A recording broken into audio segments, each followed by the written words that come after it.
الصلاة والسلام على سيد الأنبياء والمرسلين وعلى آله وصحبه أجمعين.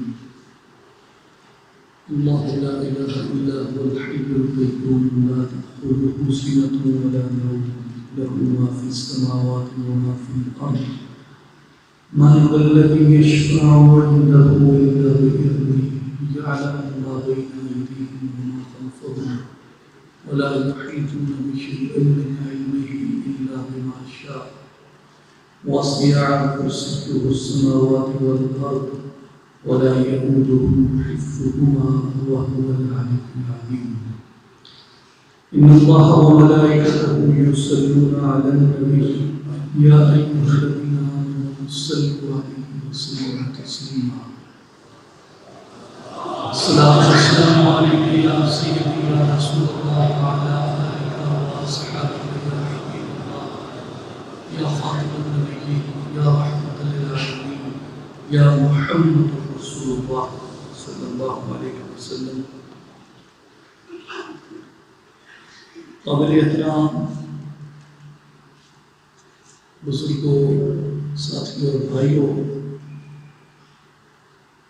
محترم جناب سعید احمد تاج صاحب، محترم جناب عبدالوحید تاج صاحب، محترم جناب ڈاکٹر محمد اکرم ورد صاحب اور تشریف فرما قابل احترام زعمائے شہر، مہمانان گرامی، السلام علیکم ورحمۃ اللہ وبرکاتہ.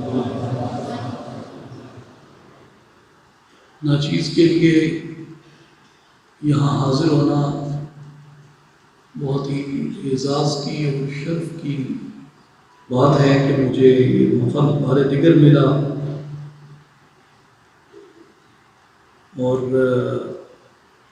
اس محفل میں جو خاتم النبیین رحمۃ للعالمین محمد مصطفیٰ احمد مجتبیٰ صلی اللہ علیہ وآلہ وسلم کے اسم پاک سے جڑی ہے. ہم اپنے بزرگ جناب حاجی تاج صاحب کی دعائے مغفرت کے لیے، ایصال ثواب کے لیے اور بلندی درجات کی دعا کے لیے یہاں پہ جمع ہیں.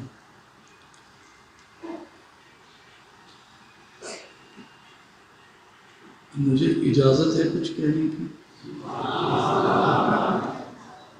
اجازت میں نے اس لیے لی کہ ڈاکٹر صاحب نے از راہ محبت انہوں نے مجھے ایسے مقام پہ کھڑا کر دیا جس کے بعد یا تو میں بول نہیں سکتا یا الٹا سیدھا بولوں گا.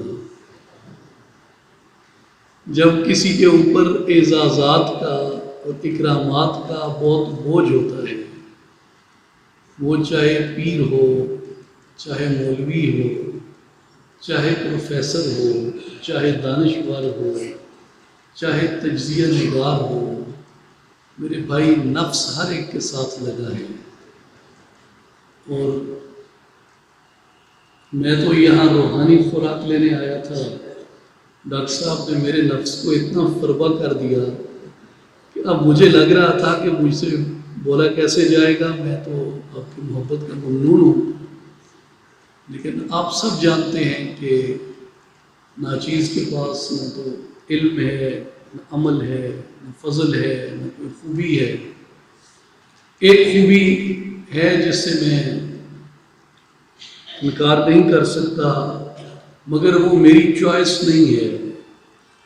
وہ خوبی یہ ہے کہ مجھے اللہ تبارک و تعالیٰ نے اپنے حبیب پاک شہید اولاد صلی اللہ علیہ وآلہ وسلم کے محبوب بھی اور عاشق بھی سلطان العارفین حضرت سلطان باہو رحمۃ اللہ علیہ کی نسبت عطا کی ہے. یہ ایک واحد خوبی ہے اور یہ بھی میری اپنی چوائس سے اختیار کردہ نہیں ہے. اور قول مبارک ان کا ہے، صادق یہ مجھ پہ آتا ہے.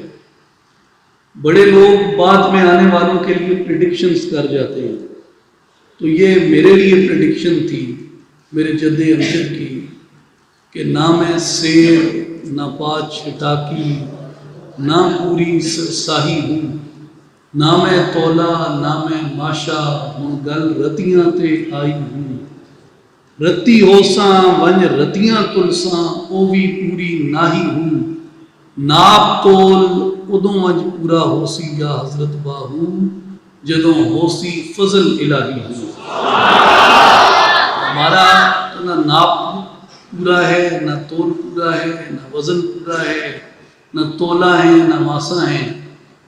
ایک امید ہے اور وہ امید اس کی رحمت کی ہے، ماں سوائے اس کی رحمت کے، اس کے فضل کے، اس کی کرم کے کوئی امید نہیں ہے۔ آپ جانتے ہیں کہ صوفیاء جو تھے یہ سبھی یہ بہت ہی بلند درجے کے علماء تھے، بہت بلند درجے کے علماء تھے، یعنی مدارس میں آج تک جو ابتدائی علماء کو قواعد صرف کی بنیادی کتاب پڑھائی جاتی ہے، صرف بہائی، وہ حضرت غوث بہاءالحق زکریا ملتانی رحمۃ اللہ علیہ کی تصنیف مبارک ہے۔ اس کے علاوہ کئی اس پہ حوالے دیے جا سکتے ہیں، لیکن سادی گل یہ ہے کہ یہ اولیاء کرام اور صوفیاء کرام خود ان تمام علوم دے ماہر ہوندے سے، جڑے علوم علماء دے اندر لوگوں دے اندر اتنے رائج ہوئے ہیں۔ اس کے بعد یہ کہ ایک جو کمال تھا وہ یہ تھا کہ انہوں نے ہمیشہ اپنے جو طریقے تربیت تھا اس میں اس بات کو بنیادی اہمیت دی جو کلمہ طیبہ کا پہلا حرف ہے۔ کلمہ طیبہ کا پہلا حرف ہے۔ کلمہ طیبہ کا پہلا حرف کیا ہے؟ لا۔ الہ دوسرا ہے لفظ، الہ دوسرا لفظ ہے، پہلا لفظ لا ہے۔ وہ یہ کہتے ہیں کہ دین میں جب تم داخل ہوتے ہو، جب تم اسلام کو بطور دین کے قبول کرتے ہو، بطور اپنے نظم زندگی کے قبول کرتے ہو، اپنے دنیا کے مقدر کے طور پہ قبول کرتے ہو، اپنی قبر کے مقدر کے طور پہ قبول کرتے ہو، اپنی آخرت کے مقدر کے طور پہ قبول کرتے ہو، اپنے اعمال کو اس کے سانچے میں ڈھالنے کے لیے، اپنی دنیا برزخ آخرت سنوارنے کے لیے اس کو قبول کرتے ہو، تو یہ تم سے جو پہلا لفظ کہلواتا ہے وہ ہے لا۔ اور لا جو ہے یہ نفی ہے۔ لا کیا ہے؟ نفی ہے۔ لا، اب پوری بات تو یہی ہے کہ لا الہ، کوئی الہ نہیں ہے الا اللہ، مگر اللہ۔ تو وہ یہ کہتے ہیں کہ تمہیں الا اللہ تک آنے کے لیے، تمہیں الا اللہ تک آنے کے لیے لا کی منزل سے گزرنا پڑتا ہے۔ جب تک تم لا کی منزل سے نہیں گزرتے، یعنی نفی کی منزل سے نہیں گزرتے، تب تک تم اسبات تک نہیں پہنچ سکتے۔ لا سے ہو کر تم اسبات میں داخل ہوتے ہو۔ اور وہ یہ کہتے ہیں کہ مقام بندگی جو ہے، مقام بندگی کی ابتدا اور مقام بندگی کا آغاز لا سے ہوتا ہے۔ اور اس میں وہ یہ کہتے ہیں کہ الہ کیا ہے؟ الہ سے عرف عام میں جو اس کا عمومی ترجمہ ہر مسلمان کے لیے کیا گیا ہے، اور جو کہ سب سے زیادہ اہم اور ضروری بھی وہی تصور ہے اس کا، وہ یہ ہے کہ کوئی لائق بندگی نہیں ہے، کوئی لائق سجدہ نہیں ہے، کوئی لائق عبادت نہیں ہے سوائے اللہ کے۔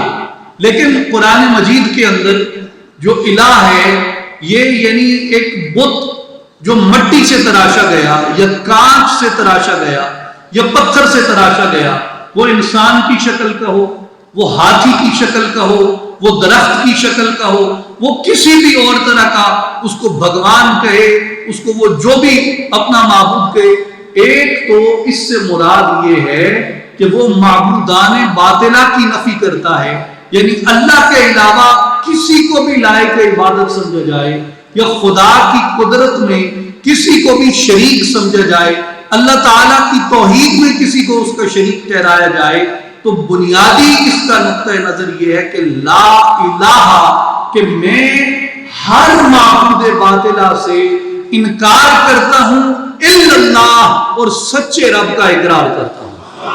سادی اور بنیادی اس کی بات سمجھنے کی، ذہن میں رکھنے کی وہ یہ ہے، اور جس میں جو بنیادی قاعدہ سورہ اخلاص میں اللہ تبارک و تعالیٰ نے بیان فرمایا، کیونکہ جو دیگر مذاہب ہیں ان کے اندر بھی کسی نہ کسی طرح ایک سپریم ایگزسٹنس کا، یعنی بہت سے خدا نیچے وہ اپنے رکھتے ہیں، یہ جو مشرکین ہیں بہت سے دیگر خدا بھی رکھتے ہیں لیکن ایک کو وہ سپریم مانتے ہیں۔ تو اللہ تبارک و تعالیٰ نے پہلا قاعدہ سورہ اخلاص میں یہ فرمایا کہ قل، اے حبیب صلی اللہ علیہ وسلم آپ فرما دیجئے، هو اللہ احد، وہ اللہ ایک ہے، اللہ الصمد، اور وہ اللہ الصمد ہے، جس کا ہم ترجمہ کرتے ہیں کہ بے نیاز ہے، کسی کی احتیاج نہیں رکھتا، لم یلد ولم یولد، نہ اس نے کسی کو جنا نہ وہ کسی سے جنا گیا۔ تو بنیادی یہ تو وہ تو عقیدہ توحید ہے جو ہر مسلمان کے ذہن کے اندر ہے۔ اسی طرح قرآن مجید میں الہ کو ایک اور معنی کے اندر بھی استعمال کیا گیا، مثال کے طور پہ یہ فرمایا گیا کہ افرأیت من اتخذ الہہ ہوا، کہ کیا تم نے ایسے لوگوں کو نہیں دیکھا جنہوں نے اپنی خواہش نفس کو اپنا الہ بنا رکھا ہے۔ اب یہاں جو الہ کا تصور ہے یا اس کی جو تشریح ہے وہ ایک بت سے نکل کے، ایک صنم سے نکل کے، ایک تراشے ہوئے پتھر سے نکل کے، یا ایک پہاڑی سے نکل کے، یا ایک درخت سے نکل کے، یا فرعون، نمرود اور دیگر اس طرح کے تصورات سے ایک انسان کی عبادت کے پرستش سے نکل کے وہ یہاں پہ آ جاتی ہے کہ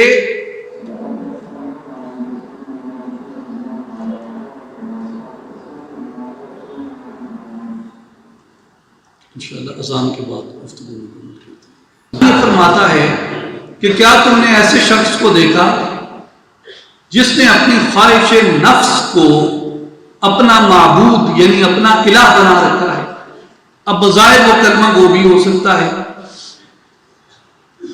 اب بظاہر وہ توحید کا یا اس کی وحدانیت کا اقرار کرنے والا بھی ہو سکتا ہے، لیکن اگر وہ اپنی خواہش نفس پر، اپنے ارادے پر، اپنی ضد پر، اپنی انا پر اس سچے رب کے دامن کو، اس کے تعلق کو، اس کے ذات اقدس سے وابستگی کو اگر وہ قربان کرتا ہے، اور بھلے وہ بظاہر ایک کلمہ گو رہے لیکن اس نے اپنے اندر ایک بت تراش رکھا ہے، تو لا کا معنی کیا ہے کہ جہاں آپ معبودان باطلہ سے آپ انکار کرتے ہیں، جہاں آپ معبودان باطلہ سے اعلان براءت کرتے ہیں، جہاں آپ معبودان باطلہ کی نفی کرتے ہیں، جہاں آپ شرک کی نفی کرتے ہیں، وہاں آپ اپنے اندر جو ایک پیدا ہوتی ہوئی انا ہے،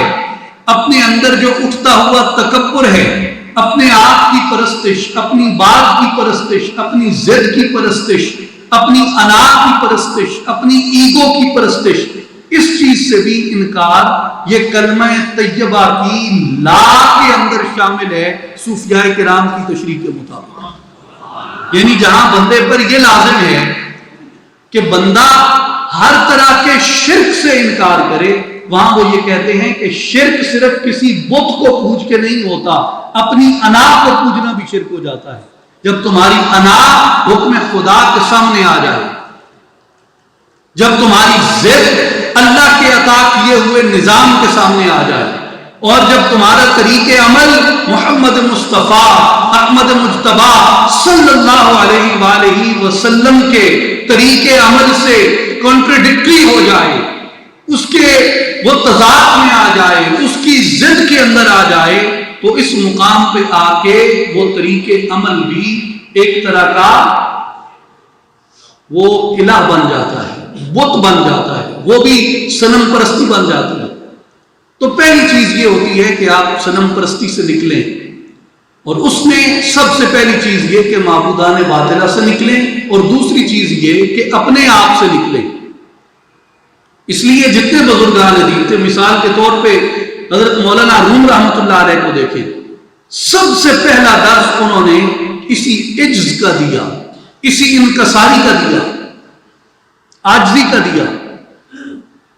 مولانا روم فرماتے ہیں ایک مقام پہ کہ در بہارا کے شبد سر سب سنگ، در بہارا کے شبد سر سب سنگ، خاک شو تا گل بروید رنگ رنگ۔ مولانا روم فرماتے ہیں کہ ایک پتھر ہے، اس پہ 1000 بہاریں گزر جائیں، ایک پتھر ہے اس پہ 1000 بہاریں گزر جائیں، پتھر سے پھول کا پودا نہیں نکلتا۔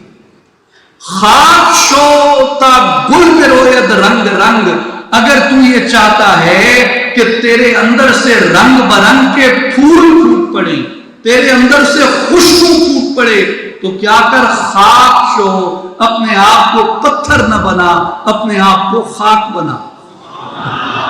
کیوں کہ پتھر سے پھول نہیں نکلتے، خاک سے پھول نکلتے ہیں، خاک سے پھول نکلتے ہیں۔ اور یہ جو عاجزی ہے اللہ تبارک و تعالیٰ کی بارگاہ میں یہ پسند ہے۔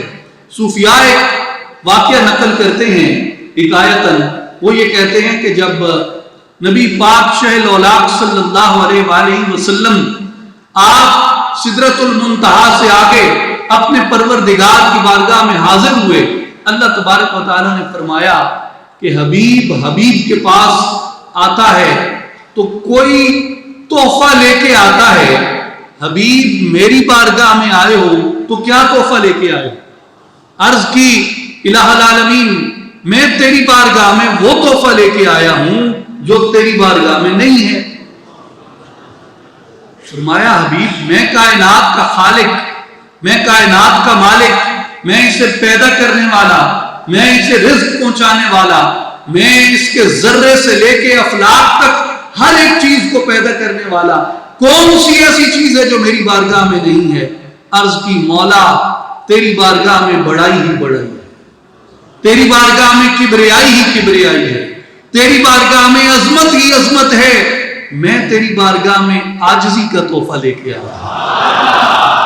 اور مولانا روم رحمۃ اللہ علیہ فرماتے ہیں کہ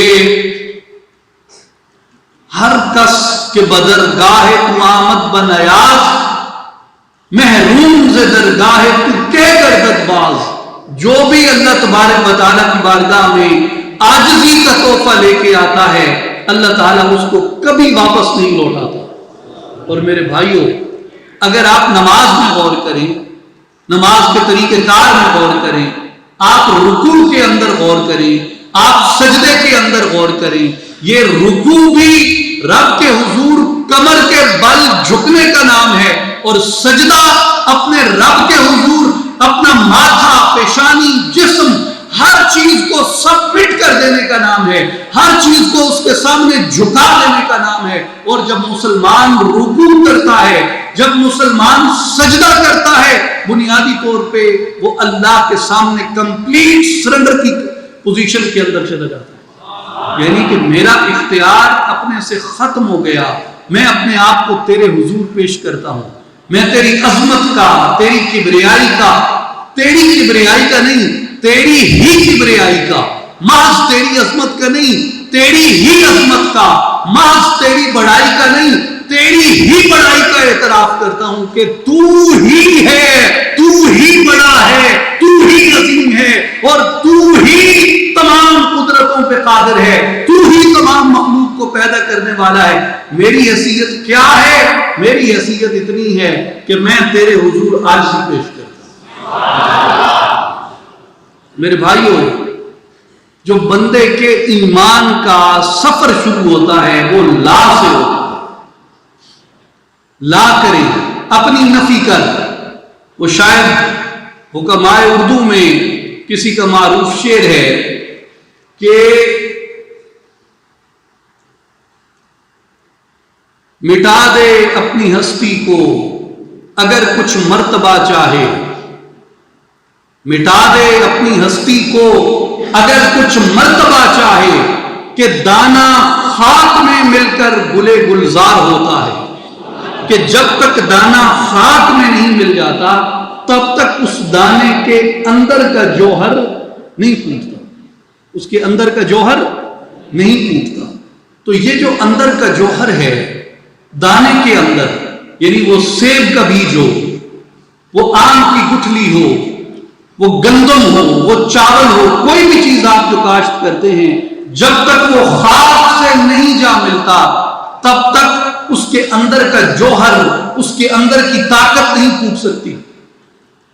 آپ اپنی ہتھیلی کے اوپر گندم کا دانہ رکھیے اور اس کو توڑیے، آپ کو اس کے اندر گندم کا کوئی سٹا نظر نہیں آئے گا، اس کے پودے کا تنا نظر نہیں آئے گا، اس کے خوشے میں لگے وہ چھوٹے چھوٹے دانے نظر نہیں آئیں گے، لیکن وہ اس کے اندر موجود ہوتے ہیں، مگر ان کو دیکھنے کے لیے اس دانے کو خاک میں ملانا پڑتا ہے.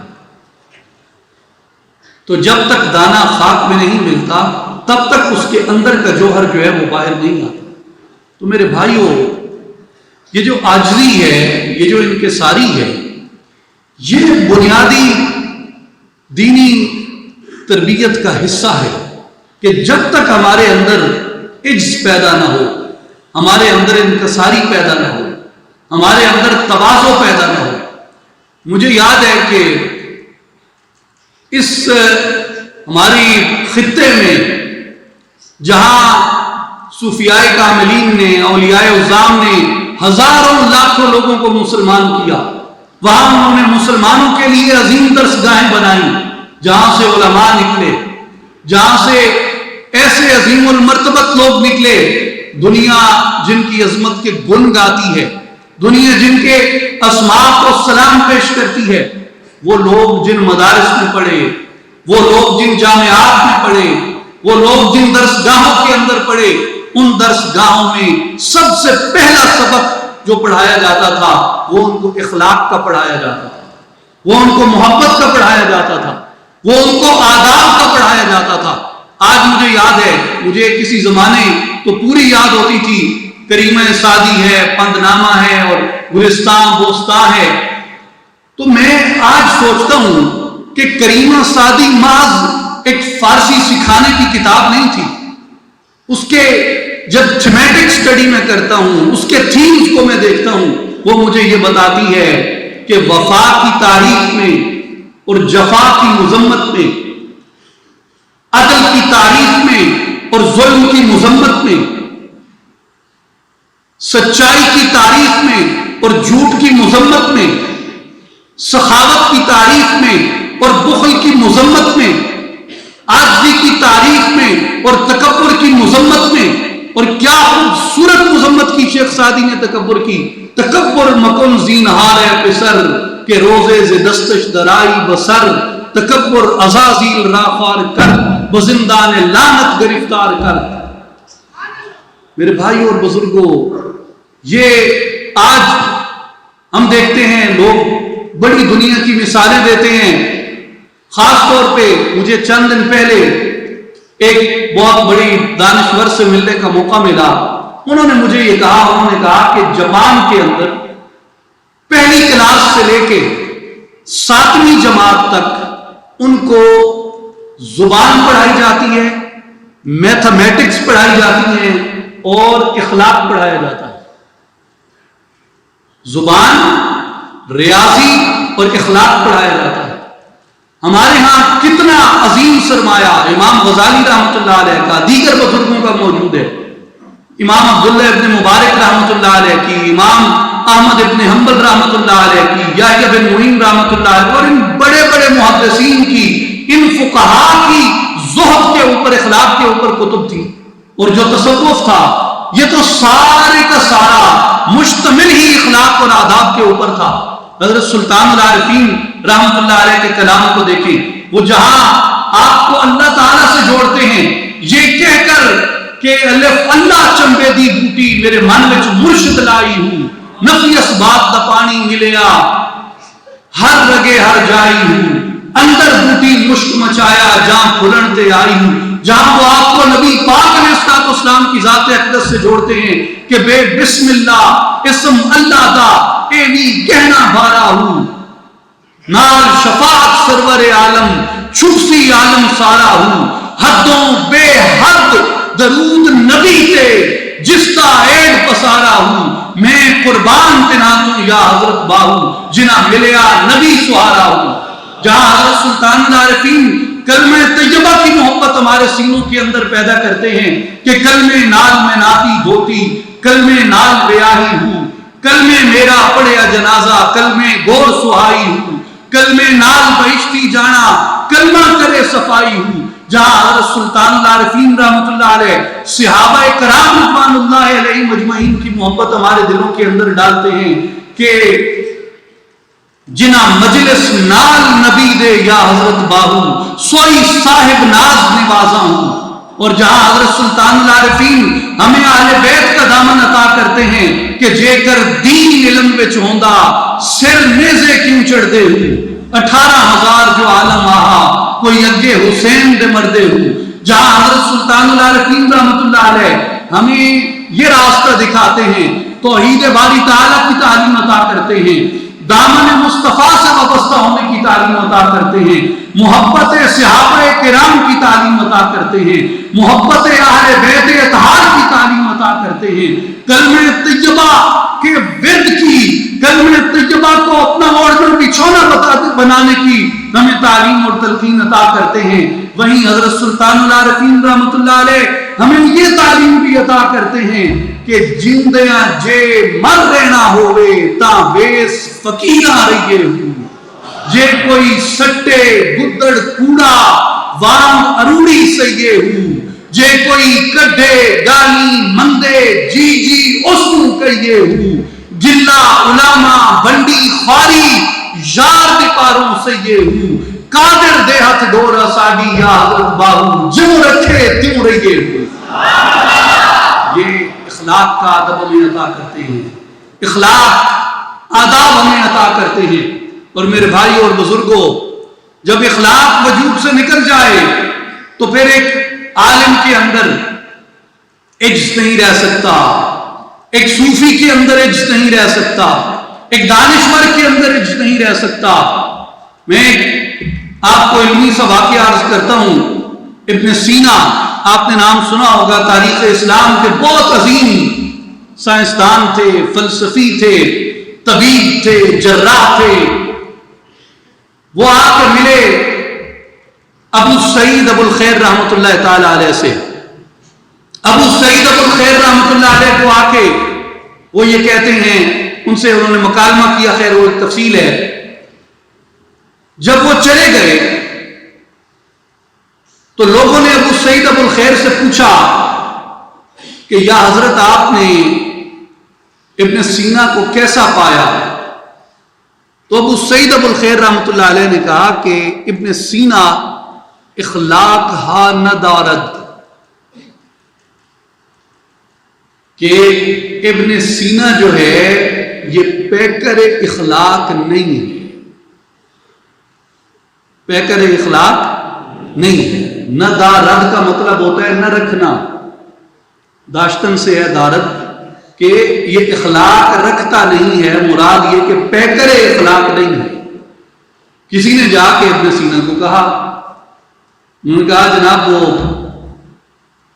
اسی سارے اتوں نہیں آنا جاننے ہیں بھائی ادھر دی پوچھلی ادھر پہنچتے ہیں دیر وہ نہیں لگتی. میرے خیال ہے سورج دی روشنی دی بھی شاید رفتار تھوڑی گھٹ ہوئے جڑی ساڈی ادھر ادھر دی گلاں ٹریول کردیاں نے، تے سبحان اللہ دی نہیں استغفر اللہ دا مقام ہے، استغفر اللہ دی بھی کثرت کرنی چاہیے سبحان اللہ دے نال نال۔ تو وہ کسی نے جا کے کہہ دیتا، انہوں نے کہا جناب ابن سینا صاحب، ابو سعید ابو الخیر تو کسی نے پوچھا بھائی اپنے سینہ کے بارے تھوڑی کی رائے؟ انہوں نے کہا جی وہ تے اخلاق ندارد، وہ دے اندر اخلاق نہیں ہے گا۔ انہوں نے کہا صوفی میرا جائل ہوتا ہے، ابو سعید ابو الخیر کو پتہ نہیں ہے میں اخلاق دے اتے 13 رسالے لکھے نے، ان میں میری تصنیفات نے، اتنے میرے مقالات نے علم الاخلاق دے اتے۔ انہوں نے کسی نے دسیا کہ میں اخلاق کا سب تو بڑا عالم ہوں، کیونکہ اخلاق کے جڑا ہے بنیادی طور پہ فلسفے دی ذیل چاند ہے، تھیوریٹیکلی فلسفے دی ذیل چاند ہے، عملاً تصوف دی ذیل چاند ہے۔ انہوں نے کہا انہوں نے پتہ نہیں میں اتنی کتاباں لکھی ہیں۔ کسی نے آ کے ابو سعید ابو الخیر کو کہا، میں کہ جناب وہ تسی کہا سی کہ وہ اخلاق کوئی نہیں، تو ابن سینا نے کہا کہ ابو سعید ابو الخیر کو پتہ ہی کوئی نہیں کہ میں انہیں مقالے لکھ رکھے نے علم الاخلاق دے۔ ابو سعید ابو الخیر نے کی کیا؟ انہیں کہا پتر میں نہیں سی کہا کہ ابن سینا اخلاق ہا نہ داند، میں کہا سی ابن سینا اخلاق ہا نہ دارد، یعنی میں نہیں سی کہا کہ ابن سینا نو اخلاق دا پتہ نہیں ہے، میں ادھر نہیں کہا، میں یہ کہا کہ ابن سینا دے اندر اخلاق نہیں ہے۔ اخلاق دا پتہ ہونے الگ گل ہے، اخلاق موجود ہونے ایک الگ گل ہے۔ اخلاق دا پتہ ہونے الگ گل ہے اور اخلاق موجود ہونے ایک الگ گل ہے۔ تو اخلاق بنیادی طور پہ ان صوفیاء عظام نے فلسفے سے نکال کر عمل کا حصہ بنا دیا۔ تو جب تک یہ چیز علماء میں نہیں ہوتی، مشائخ میں نہیں ہوتی، دانشوروں میں نہیں ہوتی، معاشرے کے اندر فروغ نہیں پاتی، اس وقت تک ہمارے اندر وہ جو ایک عظیم تہذیب کی جھلک ہے وہ پیدا نہیں ہو سکتی۔ اب آئیے ایک دوسری بات کی طرف میں آپ سے جو عرض کرنا چاہتا ہوں وہ یہ ہے آج کے موضوع کے حوالے سے کہ اللہ تبارک و تعالیٰ نے سورہ فتح کے آخری رکوع میں ارشاد فرمایا کہ هو الذی ارسل رسولہ بالہدی ودین الحق لیظہرہ علی الدین کلہ وکفی باللہ شہیدا، کہ وہی اللہ ہے جس نے بھیجا ہے اپنے رسول کو صلی اللہ علیہ وآلہ وسلم کس طرح، کس شان سے، بالہدا، ہدایت کا پیکر اور ہدایت کا مظہر بنا، ودین الحق اور دین حق کے ساتھ بھیجا، لیظہرہ علی الدین کلہ، اس لیے کہ میرے حبیب کا یہ دین دنیا کے تمام ادیان کے اوپر غالب آ جائے۔ وَكَفَى بِاللَّهِ شَهِيدًا، اے حبیب مکرم صلی اللہ علیہ وسلم، آپ کا ہدایت کے ساتھ مبعوث ہونے اور دین حق کے ساتھ مبعوث ہونے اور آپ کے دین کے دنیا کے تمام ادیان پہ غالب آ جانے کی گواہی دینے کے لیے اللہ ہی کا ہے۔ وَكَفَى بِاللَّهِ شَهِيدًا، اور نبی پاک علیہ السلام نے اپنی اس منصب نبوت جو آپ کے اعلان نبوت تھا، اس اعلان نبوت کے بعد آپ صلی اللہ علیہ وآلہ وسلم نے 23 سال یہی چیز تقسیم فرمائی، دین حق کی تعلیم عطا کی، ہدایت کو بانٹا اور دین کو دنیا کے اندر آپ نے غالب فرمایا۔ اب جب آپ صلی اللہ علیہ وآلہ وسلم اس دنیا سے بظاہر تشریف لے گئے تو آپ کے بعد خلفائے راشدین المہدیین رضوان اللہ علیہم اجمعین کا زمانہ مبارک آتا ہے، تو خلفائے راشدین نے بھی بنیادی طور پہ آپ صلی اللہ علیہ وآلہ وسلم کی عطا کی ہوئی اسی ذمہ داری کو عطا کیا، اور اللہ تعالیٰ نے تو ذمہ داری محبوب مصطفیٰ کو اس رسالے، اس ذمہ رسالت کی عطا فرمائی تھی، فریضہ رسالت کی عطا فرمائی تھی۔ حضور کے بعد رسالت کا سلسلہ منقطع ہو گیا، حضور خاتم النبیین تھے۔ آپ کے بعد اس ہدایت کے پیغام کو عام کرنے اور دین حق کو عام کرنے اور دین کو دنیا پہ غالب کرنے کی جو ذمہ داری تھی وہ صحابہ کرام نے بالخصوص خلفائے راشدین نے عطا کی۔ اور اسی آیت مبارکہ کے ساتھ متصل اللہ تبارک و تعالی نے نبی پاک علیہ الصلوۃ والسلام کے ان صحابہ کی شان بیان فرمائی کہ والذین محمد رسول اللہ والذین معه اشداء علی الکفار رحماء بینہم تراہم رکعا سجدا یبتغون فضلا من اللہ ورضوانا، کہ محمد الرسول اللہ صلی اللہ علیہ وآلہ وسلم اور وہ لوگ جو آپ کے ساتھ ہیں ان کی صفات کیا ہیں؟ رحماء بینہم، آپس میں رحم کرتے ہیں، لیکن اشداء علی الکفار، کفار کے اوپر وہ شدت رکھتے ہیں، رحماء بینہم، مگر آپس میں نرمی اختیار کرتے ہیں۔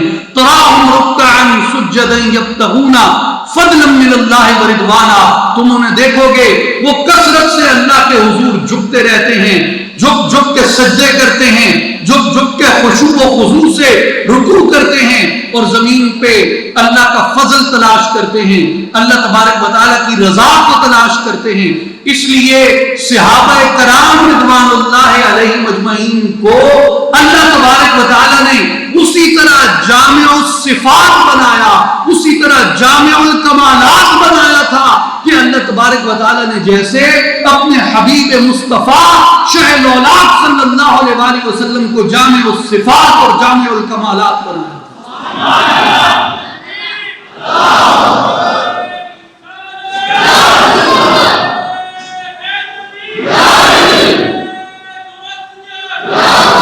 یعنی حضور کی، آپ حضور علیہ السلام کی صفات کو دیکھیں، حضور کی صفات کو دیکھیں۔ ایک طرف کیا کہا؟ وما ارسلناک الا رحمتا للعالمین، کہ ہم نے آپ کو عالمین کے لیے رحمت بنا کر بھیجا۔ عالمین کے لیے کیا بنا کے بھیجا؟ رحمت بنا کر بھیجا۔ اور جسے رحمت بنا کر بھیجا ایک دوسرے مقام پہ کیا حکم کیا؟ حرض المؤمنین علی القتال، مومنین کو قتال کے لیے تیار کیجئے، مومنین کو قتال کے لیے ابھاریے، جہاد کا حکم کیا۔ تو اس کو کہتے ہیں کہ آپ صلی اللہ علیہ وآلہ وسلم کو جامع الصفات بنایا، جامع الکمالات بنایا۔ اور امام غزالی رحمۃ اللہ علیہ نے لکھا ہے کہ جس طرح اللہ تبارک و تعالیٰ کی صفات میں غور کیا جاتا ہے، اللہ تبارک و تعالیٰ نے اپنے لیے دونوں صفات مومنین کے لیے بیان فرمائی، یعنی بعض صفات کا تعلق جمال سے ہے اور بعض صفات کا تعلق جلال سے ہے۔ اسی طرح نبی پاک صلی اللہ علیہ وآلہ وسلم کو جب ہم یہ کہتے ہیں کہ آپ اللہ تبارک و تعالیٰ کی صفات کے مظہر اتم ہیں، اس کے انوار کے آپ مظہر کامل ہیں، تو اس کا مطلب یہ ہے کہ اللہ تبارک و تعالیٰ کے جلال کے انوار بھی حضور میں موجود ہیں اور اس کے جمال کے انوار بھی موجود ہیں۔ اور مومنین کی بالخصوص صحابہ کرام کی یہ شان بیان فرمائی کہ جس طرح ہم نے اپنے حبیب کو اپنے جمال کا مظہر بھی بنا دیا، اپنے جلال کا مظہر بھی بنا دیا۔ اے میرے حبیب، تیری صحبت کے صدقے میں، تیری خدمت کے صدقے میں، اس عالم زندگی میں چشمے بینا سے تیری زیارت کرنے اور تجھ پہ ایمان میں آنے کے صلے کے اندر اس کی جزا کے طور پہ ہم نے تمہارے صحابہ کو بھی اپنے جلال کا مظہر بھی بنایا ہے، اپنے جمال کا مظہر بھی بنایا ہے۔ محمد الرسول اللہ صلی اللہ علیہ وسلم والذین معہ، وہ لوگ جو آپ کے ساتھ ہیں ان کے اندر یہ دونوں صفات ہیں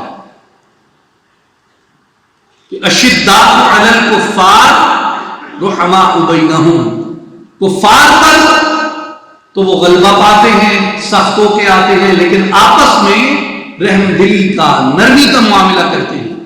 علامہ اقبال رحمۃ اللہ علیہ نے مومن کی جو صفات بیان کی ہیں، وہ مومن کی صفات یہی بیان کرتے ہیں کہ مومن جمال کا مظہر بھی ہوتا ہے اور مومن جلال کا مظہر بھی ہوتا ہے۔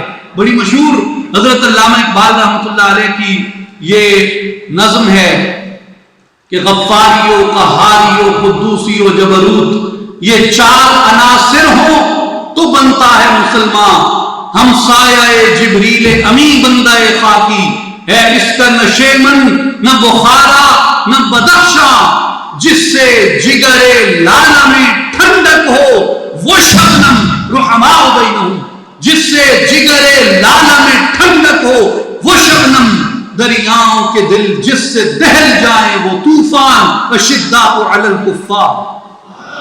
ایک اور مقام پہ فرماتے ہیں کہ مومن ان دونوں صفات کا مظہر ہوتا ہے کہ اگر ہو جنگ تو شیران غاب سے بڑھ کر، اگر ہو جنگ تو شیران غاب سے بڑھ کر، اگر ہو صلح تو رعنا غزال تاتاری۔ مومن میں ہر دو صفات ہوتی ہیں، جمال بھی ہوتا ہے اور جلال بھی ہوتا ہے۔ اب آئیں اسی آیت مبارکہ کی وہ تشریح آپ کو عرض کروں جو قاضی ثناء اللہ پانی پتی رحمۃ اللہ علیہ نے کی۔ وہ فرماتے ہیں کہ اگر اس آیت کو ایک سیکوینس میں دیکھو تو یہ چاروں خلفائے راشدین کی صفات بیان ہوئی۔ کیسے؟ محمد رسول اللہ والذین معہ ایک، اشداء علی الکفار دو، ورحماء بینہم تین، تراہم رکعا سجدا یبتغون فضلا من اللہ ورضوانا چار۔ تو وہ فرماتے ہیں کہ جو معہ ہے، والذین معہ جو آپ کے ساتھ ہیں، تو اس سے مراد یار غار خلیفہ اول سیدنا ابو بکر صدیق رضی اللہ تعالیٰ عنہ کی ذات اقدس ہے کہ آپ جب غار میں ساتھ تھے، کفار کے قدموں کی آہٹ آئی تو حضور صلی اللہ علیہ وآلہ وسلم کی حفاظت کے لیے دل بے چین ہوا کہ کیسے میں اپنے حبیب کی حفاظت کروں۔ تو آپ صلی اللہ علیہ وآلہ وسلم نے جو فرمایا، قرآن مجید اس کو ان الفاظ میں بیان کرتا ہے کہ اے حبیب، آپ جب اپنے اس رفیق غار کو، اپنے ساتھ والے اس دوسرے کو، ثانی اثنین ہجرت یعنی اس ثانی اثنین کو آپ جب یہ فرماتے تھے کہ لا تحزن ان اللہ معنا، اے صدیق پریشان نہ ہو، اللہ ہمارے ساتھ ہے۔ صوفیاء کرام فرماتے ہیں کہ واحد ہستی سیدنا ابو بکر صدیق رضی اللہ تعالیٰ عنہ کی ہے جن کے واصل مع اللہ ہونے کی تصدیق قرآن مجید کے اندر کی گئی، جن کے واصل مع اللہ ہونے کی تصدیق قرآن مجید کے اندر کی گئی ہے۔ والذین معہ، اس سے مراد کہا کہ شان صدیق اکبر رضی اللہ عنہ ہے، اور پھر سیدنا فاروق اعظم رضی اللہ تعالیٰ عنہ ہیں، ان کے لیے فرمایا اشداء علی الکفار، جو کفار کے اوپر شدت رکھتے ہیں، ان پہ غالب آتے ہیں، اور اس لیے غالب آتے ہیں کہ دین کا غلبہ ہے، وہ ان کو دعوت دین عطا کرتے ہیں۔ اور یہ قائد اعظم حضرت محمد علی جناح رحمۃ اللہ تعالی علیہ سے لوگوں نے یہ پوچھا جا کے، کیونکہ اس زمانے میں بہت سے فرقہ وارانہ سوال کیے جاتے تھے، بڑی ان کے بارے میں افواہیں تھیں، اور کسی کے بارے میں اس کے پولیٹیکل جو اس کی پرسنالٹی ہوتی ہے اس کو پبلک میں ڈیمیج کرنے کا، پبلک میں اس کا تاثر کم کرنے کا ایک سب سے بڑا ذریعہ یہ بھی ہوتا ہے کہ آپ اس کو کسی ایسے گروہ کے ساتھ منسلک کر دیں جس کی عوامی مقبولیت کم ہو، یعنی جو عوام کا ایک زیادہ اکثریتی طبقہ ہے وہ اس سے مختلف ہو، تو لوگوں نے قائد اعظم پہ مختلف الزام لگائے۔ لیکن ایک میں آپ کو آپس کی بات بتاؤں کہ قائد اعظم کس فرقے سے تعلق رکھتے تھے، یہ بات مقاصد پاکستان میں اہم نہیں رہ جاتی۔ قائد اعظم اس درجے پہ چلے گئے تھے جہاں پہ ان کے لیے یہ چیزیں خاص معنی نہیں رکھتی تھی، وہ اس سے ایک بالاتر خواب دیکھ رہے تھے، اس سے زیادہ اونچا خواب دیکھ رہے تھے۔ لیکن اس کے باوجود بھی میں جب اپنے قائد کے بارے میں ایسی بات کرتا ہوں تو مجھے بہت شرم آتی ہے کہ ہم ایک اتنے بڑے آدمی کو اتنے چھوٹے پیمانوں میں رکھ کے تولتے ہیں، تو پھر مجھے احساس ہوتا ہے کہ نہیں، وہ چھوٹا نہیں ہے، اصل میں ہم چھوٹے ہیں، وہ چھوٹا نہیں ہے، نہ وہ میرے چھوٹے کیے جانے سے چھوٹا ہو سکتا ہے، اصل میں خود چھوٹا ہوں جو اس کو اتنے حقیر پیمانوں میں ناپتا اور تولتا ہوں۔ میں ان حقیر پیمانوں میں آپ کو ایک بات عرض کروں کہ میں نے قائد اعظم رحمۃ اللہ علیہ کی جتنی تصاویر اور ان کے جتنے فوٹوز دیکھے ہیں نماز پڑھتے ہوئے، عید پڑھنے کی ان کی ویڈیو ہے، وہ اس طرح ہاتھ باندھ کے کھڑے۔ فرقہ واریت کے سوال تو پھر ختم ہو جاتے ہیں، لیکن لوگوں نے پھر بھی ایک وفد ملا اور انہوں نے قائد اعظم سے ایک سوال کیا کہ واٹ از یور ٹیک آن عمر، حضرت عمر رضی اللہ تعالیٰ عنہ پہ آپ کا کیا خیال ہے؟ قائد اعظم نے کہا if there is no Umar, no Islamic history left، اگر عمر نہ ہو تو اسلام کی کوئی تاریخ باقی نہیں رہ جاتی، عمر نہ ہو تو اسلام کی کوئی تاریخ باقی نہیں رہ جاتی۔ اسلام کی وہ جو شان عدالت تھی، اس کی جو شان اور شوکت تھی، اس کا اظہار نبی پاک علیہ الصلوۃ والسلام کی امت میں کسی شخص میں اگر کامل طور ہوا ہے تو وہ سیدنا فاروق اعظم رضی اللہ تعالیٰ عنہ کی ذات اقدس ہے۔ ان کے لیے فرمایا اشداء علی الکفار، اور جب ذوالنورین سیدنا عثمان غنی رضی اللہ تعالیٰ عنہ کی باری آئی تو ان کے لیے فرمایا رحماء بینہم، کہ آپ سلوجو ہیں، باہمی رحم کرتے ہیں، احسان کا معاملہ کرنے والے ہیں۔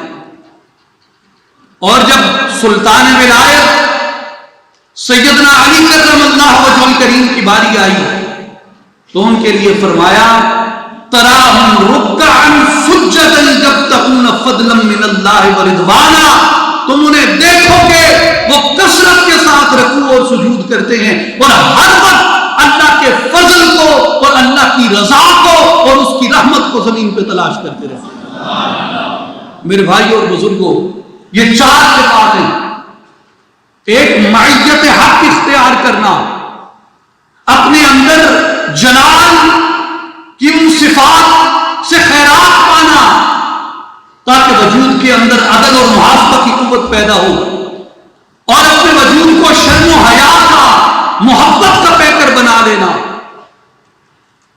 اور اپنے وجود کے اندر اللہ تبارک و تعالیٰ کی رضا کو، اس کی محبت کو، اس کے عشق کو، اس کی طلب کو جاگزین کر لینا۔ جب یہ چاروں صفات ایک مومن کے اندر پیدا ہو جاتی ہیں، اس کا مطلب یہ ہے کہ اس نے اپنے آپ کو خلفائے راشدین کے اخلاق کا اور خلفائے راشدین کے کردار کا مظہر بنا لیا ہے۔ اسلام کی تاریخ میں ایک سوال کیا جاتا ہے کہ اسلام تلوار سے پھیلا یا اسلام محبت سے پھیلا؟ عام طور پہ یہ سوال کیا جاتا ہے، آپ میں سے ہر ایک کا اس پہ اپنا نقطہ نظر ہو سکتا ہے، آپ میں سے ہر ایک کی اس پہ اپنی رائے ہو سکتی ہے۔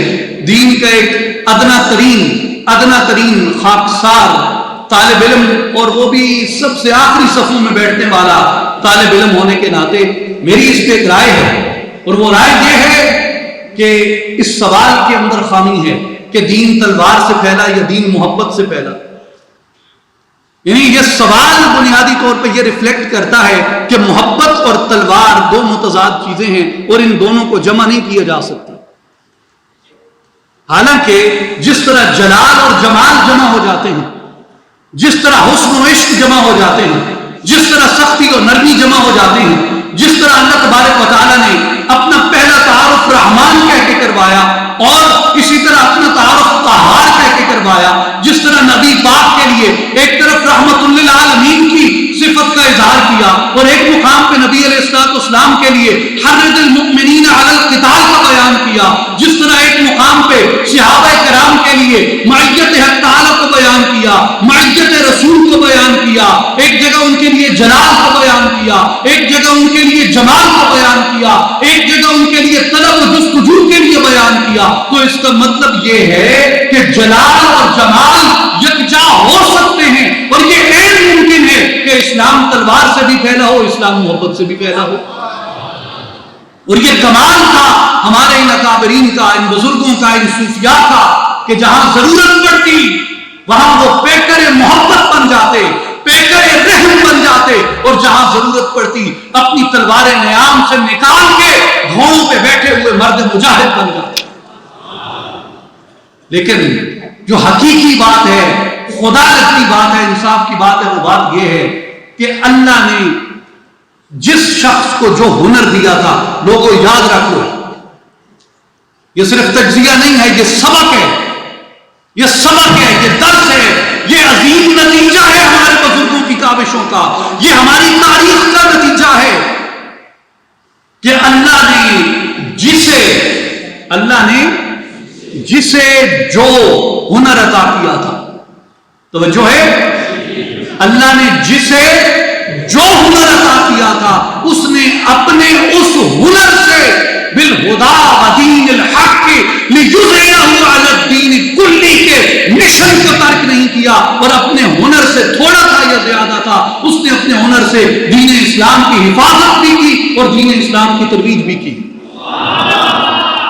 مثال کے طور پہ میں یہ کہتا ہوں کہ مجاہدین نے اسلام پھیلایا، اس میں کوئی شک نہیں ہے، لیکن وہ مبلغین کہاں جائیں گے جو ممبر پہ کھڑے ہو کے لوگوں کو واعظ کرتے تھے؟ اگر میں کہوں کہ جی چلیں ٹھیک ہے، صرف یہ دو لوگ ہی تھے، یا مبلغ تھے اور یا وہ مجاہد کے جہاد کرنے والے سالار اور ان کی فوجیں، تو پھر میرے بھائیو وہ تاجر کہاں جائیں گے جنہوں نے اس عہد جہالت میں ظلم کے اس دور کے اندر، جنہوں نے دین اسلام کی تجارت کے سنہری اصولوں سے انہوں نے فار ایسٹ کے اندر، جسے مشرق بعید کہتے ہیں، وہاں انہوں نے اسلام پھیلایا۔ برونائی دارالسلام ہے، انڈونیشیا ہے، ملیشیا ہے، سنگاپور ہے، فلپائن ہے، یہ وہ ممالک ہیں جہاں کوئی اسلامی فوج نہیں گئی۔ ان ممالک کے اندر تاجروں کے ذریعے اسلام پھیلا۔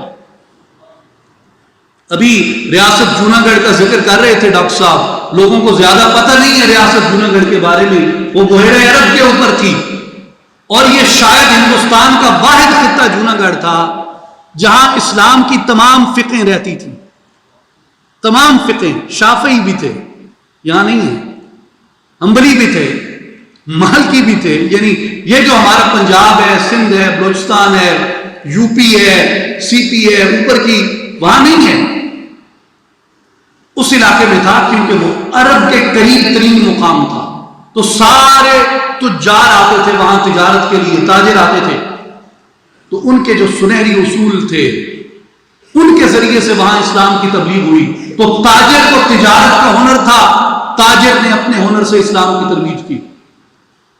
اسی طرح قراء تھے جو خوبصورت انداز میں تلاوت پڑھتے تھے قرآن مجید کی۔ میرے بھائیوں، یہ میں نے پڑھا بھی ہے، سنا بھی ہے لوگوں سے، اور میں نے اپنی آنکھوں سے اس بات کا مشاہدہ بھی کیا ہے۔ دنیا کے مختلف مذاہب کے لوگوں کو بٹھا دو اور ان کے سامنے ایسا قاری جس کا قرآن یہاں سینے سے باہر آتا، اس کی تلاوت ہو تو انسان کیا پتھر کی آنکھ بھی ٹپکنے لگے۔ ان قراء کا بھی کردار ہے قرآن مجید کو، ان قراء کا بھی کردار ہے دین اسلام کی حفاظت اور دین اسلام کی ترویج میں۔ تاجر آ گئے، قراء آ گئے، مجاہدین آ گئے، مبلغ اور خطیب آ گئے۔ میرے بھائیوں، وہ قاضی کہاں جائیں گے جو منصب عدالت پہ بیٹھ کے لوگوں میں انصاف کرتے تھے، جن کے انصاف سے متاثر ہو کے لوگ ہلکا بگوش اسلام ہوتے۔ سیدنا ابو عبیدہ بن جراح رضی اللہ تعالی عنہ جب ہومس فتح کرتے ہیں تو معلوم ہوا کہ ایک بڑا لشکر صلیبیوں کا، رومیوں کا حملہ کرنے والا ہے، تو وہاں سے فرمایا کہ ہم واپس جائیں گے اپنے فوجی مرکز میں اور یہاں پہ اس شہر کو ہم ترک کریں گے. لیکن وہ لوگوں سے جزیہ وصول کر چکے تھے. علاقے کے سرداروں کو بلایا، علاقے کے سرداروں کو بلا کے کہا کہ ہم نے تم سے جزیہ لیا تھا، اس لیے لیا تھا کہ ہم تمہاری حفاظت کے ذمہ دار، تمہاری حفاظت کے نگہبان ہوں گے. اب ہماری افواج واپس جا رہی ہیں، یہ علاقہ چھوڑ رہی ہیں، جب ہم دوبارہ فتح کریں گے پھر تم سے ہم نیا معاہدہ کریں گے، تب تک جزیے کی یہ رقم ہم تمہیں واپس کرتے ہیں. وہ رومی سردار، وہ عیسائی سردار، وہ صلیبی لوگ، وہ آ کے سیدنا ابو عبیدہ بن الجراح امین امت رضی اللہ تعالیٰ عنہ کے کندھے چومتے، ہاتھ چومتے اور جھولیاں اٹھا اٹھا کر دعائیں کرتے کہ اللہ تم جیسے حکمران ہمارے اوپر لے کے آئے جو یہاں عدل و انصاف کریں. میرے بھائیوں، ان عادل قاضیوں کا بھی اسلام کی ترویج میں حصہ ہے. وہ مفکرین جو دہروں کے سامنے، بیٹیوں کے سامنے، دیگر مذاہب کے علماء کے سامنے اپنے علم سے، اپنے دلائل سے، اپنی منطق سے، اپنے مشاہدے سے، اپنی فصاحت اور بلاغت سے، اپنے قوی دلائل کے ذریعے وہ دین حق کا دفاع کرتے، ملحدین کے سامنے، مشرکین کے سامنے، یہود و نصارہ کے سامنے، حنوط کے سامنے، ان علماء کا بھی، ان مناظرین کا بھی، ان متکلمین کا بھی، ان فلسفیوں کا بھی دین کی ترویج میں اتنا حصہ ہے جتنا مجاہدین اسلام کا ہے، جتنا صوفیاء کا ہے، جتنا تاجروں کا ہے، جتنا قاریوں کا ہے. دیگر مذاہب میں بت پرستی تھی، اسلام میں بت بنانا ممنوع تھا، لیکن ادب ایک ایسی چیز ہے، آرٹ ایک ایسی چیز ہے جس کے بغیر اندر کا انسان پتھر رہتا ہے. آرٹ جو ہے وہ اندر کے انسان کو پگھلاتا ہے. اور جو بت پرستی تھی، جو صنم تراشی تھی، بت تراشی تھی، یہ ایک آرٹ تھا، یہ ایک آرٹ تھا. میرے نزدیک وہ شرک ہے، لیکن میں اس کی حصے لطافت سے سائیکولوجیکلی انکار نہیں کر سکتا. وہ ایک لطیف آرٹ تھا. تو مسلمان تو وہ نہیں کرتے تھے، تو انہوں نے کیا کیا؟ انہوں نے کیلی گرافی کو ترویج دی، خطاطی کو ترویج دی، اور رنگوں کے ذریعے، خطاطی کے ذریعے یہ اپنے مدعا کو واضح کرتے.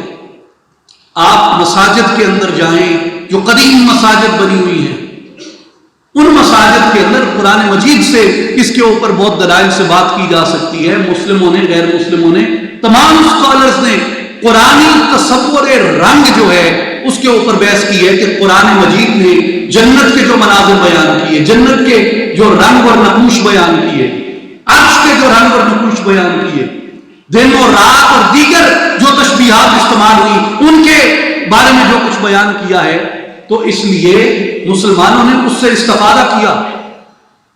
ان خطاطوں کا بھی، ان کیلیگرافرز کا بھی دین اسلام کی ترویج میں ایک بہت عظیم حصہ ہے. اور وہ معمار جو مساجد بناتے، جو خدا کا گھر بناتے، جہاں لوگ آ کر عبادت کرتے، ان مساجد کی خوبصورتی کو، ان کے حسن کو، اس کی زیبائی کو دیکھ کے اس سے اپنے اندر کو روشن کرتے. یہ جو اقبال کی یہ جو مارکسسٹ کریٹیک ہے، یہ اپنی جگہ بجا ہے کہ میں ناخوش و بیزار ہوں مرمر کی سلوں سے، میرے لیے مٹی کا حرم اور بنا دو. یہ ایک الگ بات ہے، لیکن آج بھی آپ مسجد قرطبہ کے اندر جا کر دیکھیں، مسجد قرطبہ کو اقبال کیا کہتے ہیں؟ مسجد قرطبہ کو مخاطب کر کے حضرت علامہ اقبال فرماتے ہیں کہ اے قرطبہ، جب میں تیری طرف دیکھتا ہوں تو مجھے کیا نظر آتا ہے؟ تیرا جلال و جمال، مرد خدا کی دلیل، تو بھی جلیل و جمیل، وہ بھی جلیل و جمیل، تیرے دروبان پر وادی ایمن کا نور، تیرا مینار بلند جلوہ گہے جبرائیل، ان معماروں نے دین کی خدمت کی، کاتبوں نے دین کی خدمت کی۔ میرے بھائیوں اور بزرگوں، میرے دوستوں اور ساتھیوں، میں کتنی اس فہرست کو طویل کرتا چلا جاؤں، لیکن ایک نقطہ جو اس ساری گفتگو کا مرکز ہے، محور ہے، جو میں نے ابتدا میں عرض کیا کہ دین صرف ایک جزء پہ مشتمل نہیں ہے، بلکہ دین وسیع ہے، اس کے کئی پہلو ہیں، کئیوں کا تعلق جلال سے، کئیوں کا تعلق جمال سے، کئیوں کا تعلق کمال سے ہے۔ تو جس کو اللہ نے جو ہنر عطا کیا تھا، اس نے اپنے اس ہنر سے دین اسلام کی ترویج کی ہے، دین اسلام کی حفاظت کی ہے۔ صوفیاء کو اللہ نے محبت کا ہنر دیا،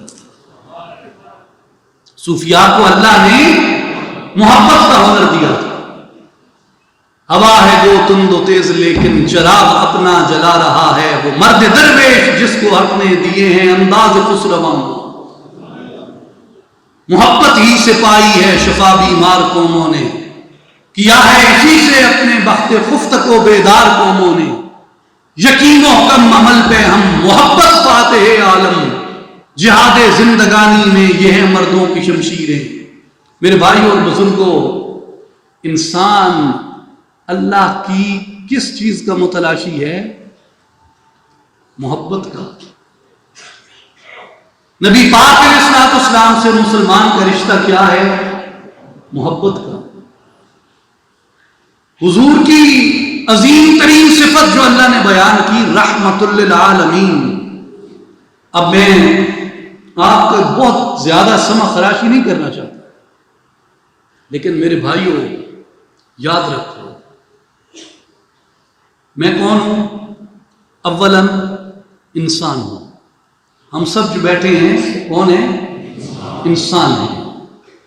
ہمارے لیے خالق کائنات نے دنیا میں آنے کا بھی ایک طریقہ مقرر کر دیا اور جانے کا بھی ایک طریقہ مقرر کر دیا۔ مجھے، ہم سب کو ہماری ماں جنم دیتی ہے۔ ماں کا پیدا ہونے والی اولاد سے پہلا انٹریکشن کیا کہلاتا ہے؟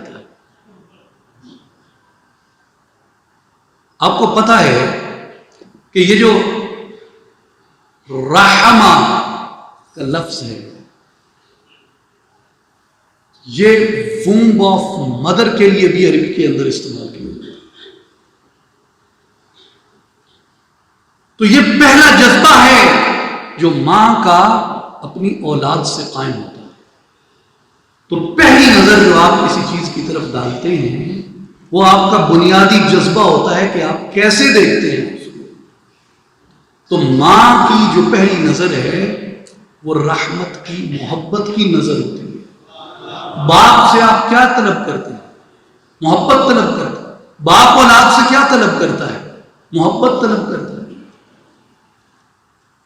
میرے بھائیوں، ایک شخص جو کسی چڑیا کو دانہ ڈالتا ہے، وہ جذبہ محبت سے سرشار ہو کے دانہ ڈالتا ہے۔ جو بھوکے کو کھانا کھلایا جاتا ہے، یہ جذبہ محبت ہے انسانیت کے ناطے۔ جو پیاسے کو پانی پلایا جاتا ہے، یہ جذبہ محبت ہے۔ جو چشمے دنیا کے اندر چلتے ہیں، ان کے اوپر جب آ کے پرندے اترتے ہیں، ان کے غول اترتے ہیں، ہرنوں کے ریوڑ اترتے ہیں، یہ سب ان کی اس پانی کی طرف ایک جذبہ محبت ہوتی ہے۔ اور میں ایک مختصر عرض کر دوں کہ سیدنا امام ابن عربی رحمۃ اللہ علیہ کے نزدیک جو سب سے بڑی یونیورسل ویلیو ہے، جو سب سے بڑی یونیورسل ویلیو ہے، جو کائنات کی ہر ایک چیز کے اندر جاری و ساری، ہر چیز کے اندر کار فرما ہے، وہ رحمت ہے۔ اور اگر رحمت نہ ہو تو نظم عالم برقرار نہیں رہ سکتا۔ اور کئی علماء کرام نے، خاص کر علماء تعبیر اور صوفیاء نے یہ لکھا ہے کہ اللہ تبارک و تعالی جسے اپنا قہر فرماتے ہیں، حقیقتاً اس کائنات نے اس کے قہر کی جھلک کبھی نہیں دیکھی۔ لطیف بات ہے، غور سے سنیں۔ غور سے سنیں، یہ آپ کو مزہ بھی دے گی، سبق بھی دے گی، اور محبت الہی میں اضافہ بھی کرے گی۔ اللہ تعالیٰ نے آج تک وہ جس قہر کا مالک ہے اس قہر کی جھلک اس کائنات نے نہیں دیکھی، بلکہ وہ کہتے ہیں کہ جن بستیوں کو الٹایا گیا، جن قوموں پہ زوال آیا، جن کو سزا آئی، وہ قہر نازل نہیں ہوا، بلکہ وہ اللہ تعالیٰ نے رحمت کی مقدار کم کر دی، رحمت کی مقدار کم کر دی تھی۔ تو کہا یہ رحمت کی مقدار کا کم ہونا قہر کا سب سے بنیادی درجہ ہے۔ یہ قہر ہے لیکن قہر کا سب سے بنیادی درجہ ہے، قہر کا مکمل اظہار نہیں ہے۔ اگر قہر کا مکمل اظہار ہو جائے تو کون لاتا تیرے عتاب کی تاب، خیر گزری کے سامنا نہ ہوا، حضرت موانی نے کہا تھا، کون لاتا تیرے عتاب کی تاب، خیر گزری کے سامنا نہ ہوا۔ ارے بھائی کس کی ہمت ہے، کس کی جرت ہے، کون سی مخلوق ہے جو اس کے قہر کو برداشت کر سکے؟ ہم تو صرف رحمت کی مقدار کم ہونے کو برداشت نہیں کر سکتے، اور رحمت کی مقدار کم ہونا یہ قہر کا پہلا درجہ ہے۔ تو یہ نظم کائنات جو ہے یہ اس کی رحمت کے اوپر چلتا ہے۔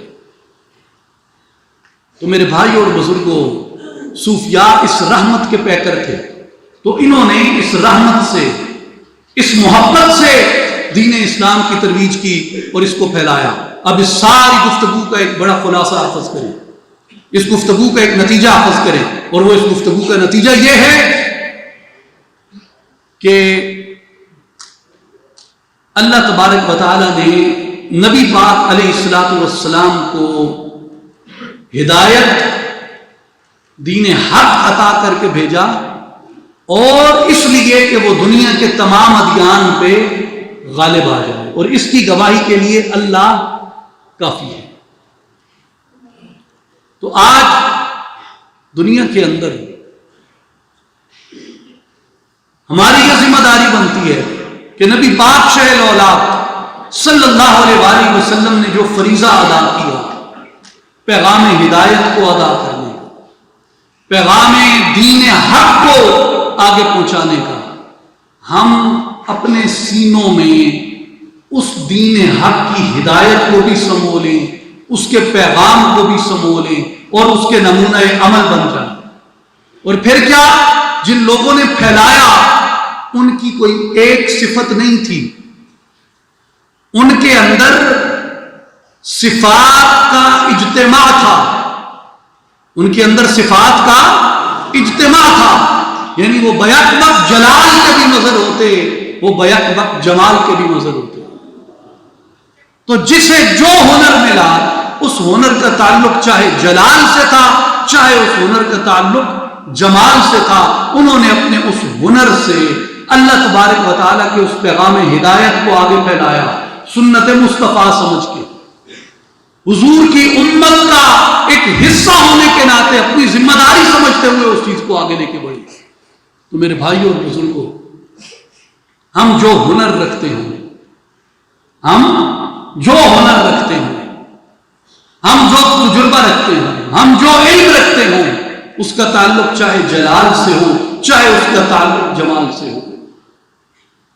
وہ بات سیدی اعلی حضرت رحمت اللہ علیہ والی ہے کہ دل ہے وہ دل جو تیری یاد سے سرشار ہوا، سر ہے وہ سر جو تیری راہ میں قربان گیا، جو ہے ہر چداری صرف کن در راہ اوں، لن تنالوا البر حتی تنفقوا، کہ جو بھی ہے وہ حضور کے دین کے لیے ہے، حضور کی محبت کے لیے ہے، اور اس ذمہ داری کے لیے ہے جو ہمارے کندھوں پہ اللہ تبارک و تعالیٰ نے عطا فرمائی۔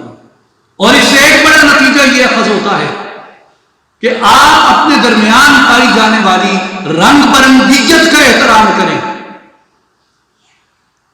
اپنے درمیان پائی جانے والی رنگ برنگیت کا احترام کریں۔ یعنی وہ صحابہ ہی تھے جن کو کہا کہ معہو، وہ صحابہ تھے جن کو کہا اشداء علی الکفار، وہ صحابہ تھے جن کو کہا رحماء بینہم، وہ صحابہ تھے جن کے لیے کہا تراہم رکعا سجدا یبتغون فضلا من اللہ ورضوانا۔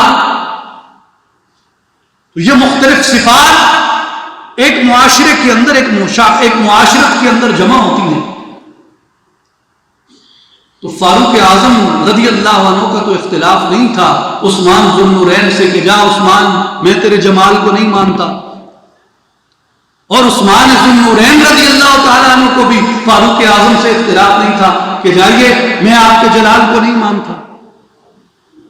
جب جلال، جمال، لطافت، کثافت یہ سب چیزیں ایک جگہ پہ جمع ہو جاتی ہیں تو وہ مختلف رنگوں کا گلدستہ بن جاتا ہے. اس رنگ برنگیت کے اندر کسی کو آپ کے نقطۂ نظر سے اختلاف بھی ہو سکتا ہے، کسی کی رائے آپ کی رائے سے مختلف ہو سکتی ہے، کسی کے علم کے نتائج آپ کے علم کے نتائج سے مختلف ہو سکتے ہیں، کسی کا تجربہ آپ کے تجربے سے مختلف ہو سکتا ہے، کسی کی بصیرت آپ کی بصیرت سے زیادہ مختلف یا زیادہ دور دیکھ سکتی ہے. تو ضروری نہیں ہوتا جو آپ سے اختلاف کرتا ہے وہ آپ سے تعلق ہی نہیں رکھتا. آپ باوجود اختلاف کے، باوجود مختلف مسالک، مختلف طبقات، مختلف نقطہ نظر سے تعلق رکھنے کے ایک دوسرے سے جڑ کے رہ سکتے ہیں. اور آج پاکستان کو جس چیز کی ضرورت ہے، نہ صرف پاکستان کو، دنیا اسلام کو جس چیز کی ضرورت ہے وہ رنگ برنگیت کے اس احترام کی ضرورت ہے کہ آپ جلال میں، جمال میں، کمال میں ایکسیپٹنس پیدا کریں، ایک دوسرے کے لیے دلوں کے اندر نرمی پیدا کریں. وگرنہ آج دیکھیں ایران، عرب، تیونس، یمن، شام، یہ سب کیا ہے؟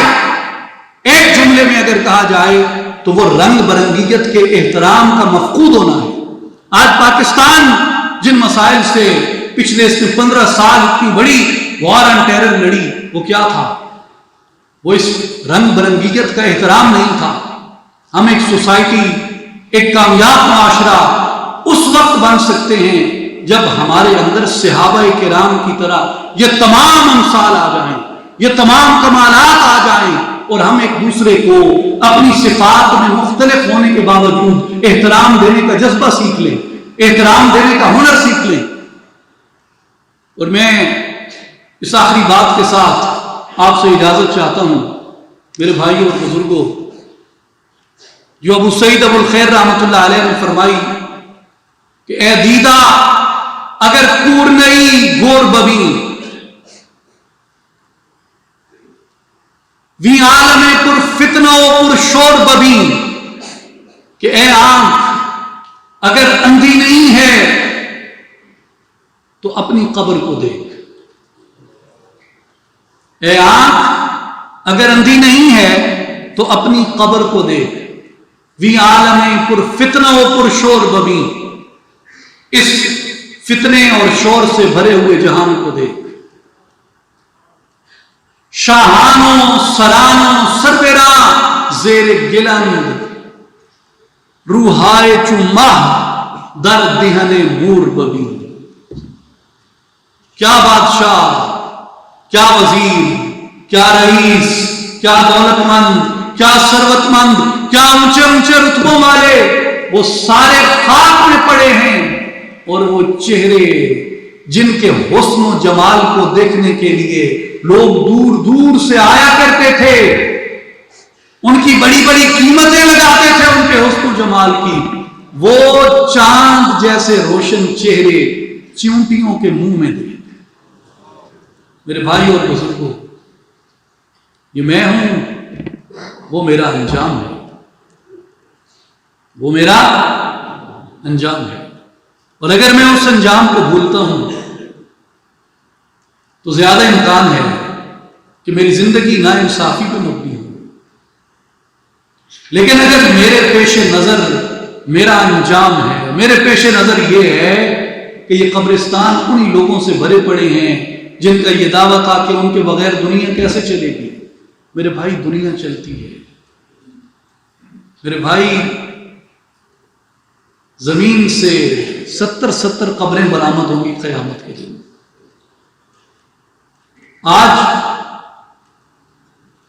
7 بلین کے لگ بھگ آبادی ہے دنیا کی، 7 ارب کے لگ بھگ آبادی ہے. ان میں سے کسی نے بھی نہیں رہنا. ہر بچہ جانے کے لیے پیدا ہوتا ہے. یہ سب یہاں سے آگے جائیں گے اور آگے جاتے ہوئے کیا ہے ہاتھ میں؟ دولت، ثروت، دیا، پنکھا، دسترخوان، مرغن غذائیں، بلب، ٹیوب راڈ، LED، کیا چیز روشن کرتی ہے قبر کو؟ میرے بھائیوں، ایمان روشن کرتا ہے قبر، محبت مصطفیٰ روشن کرتی ہے قبر، اللہ کی بندگی روشن کرتی ہے قبر۔ ہم جس ہنر میں چلے جائیں، جس زندگی کے طبقے سے وابستہ ہو جائیں، اگر میرے پیش نظر میری یہ عاقبت ہے تو زیادہ امکان یہ ہے کہ شاید میں راہ راست پہ رہوں، اس لیے کہ انجام کو دیکھ کے چلنے والا خطا میں کم مبتلا ہوتا ہے۔ ہر صبح اٹھ کے انسان کو اپنا انجام سوچنا چاہیے۔ ہمیں سے کوئی رہنے کے لیے نہیں آیا۔ میں بات تو ختم کرنا چاہتا تھا، ایک آیت مبارکہ عرض کر دوں۔ جب کسی کے فوت ہونے کی اطلاع آتی ہے کہ جی فلاں بھائی، رشتہ دار، عزیز دنیا سے چلے گئے، تو پہلا جملہ مسلمان کی زبان سے کیا نکلتا ہے؟ ان للہ و انا الیہ راجعون۔ آپ کو پتہ ہے کہ اس میں کوئی اظہار افسوس نہیں ہے، اس میں کوئی اظہار افسوس نہیں ہے، اس میں موت کا بھی ذکر نہیں ہے، اس میں کوئی دعائے مغفرت بھی نہیں ہے، بھائی جو چلا گیا آپ اس کے لیے دعائے مغفرت کریں، یہ بھی نہیں ہے، دعا بھی نہیں ہے، اظہار افسوس بھی نہیں ہے۔ اس کے اندر یاد عہد ہے، اس کے اندر یاد عہد ہے، وعدے کو یاد کرنا ہے، اور اس کے اندر انجام کی نشاندہی ہے۔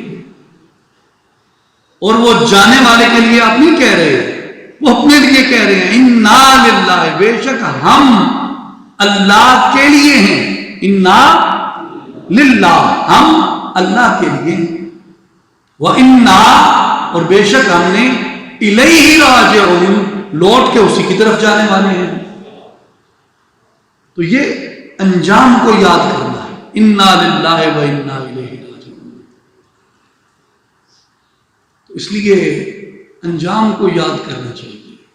انجام پیش نظر ہے تو زندگی اللہ کی رحمت میں کامیابی سے گزرتی ہے۔ اللہ تعالی ہم سب کو عمل کی توفیق عطا فرمائے، اور جو خطا تھی، میرے نفس کی لغزش تھی، جو اچھا تھا وہ اللہ کی طرف سے تھا۔ ان اللہ وملائکتہ یصلون علی النبی یا ایھا الذین آمنوا صلوا علیہ وسلموا تسلیما۔ اللہم صل علی سیدنا ومولانا محمد وعلی آلہ وصحبہ وبارک وسلم، وآخر دعوانا الحمد للہ۔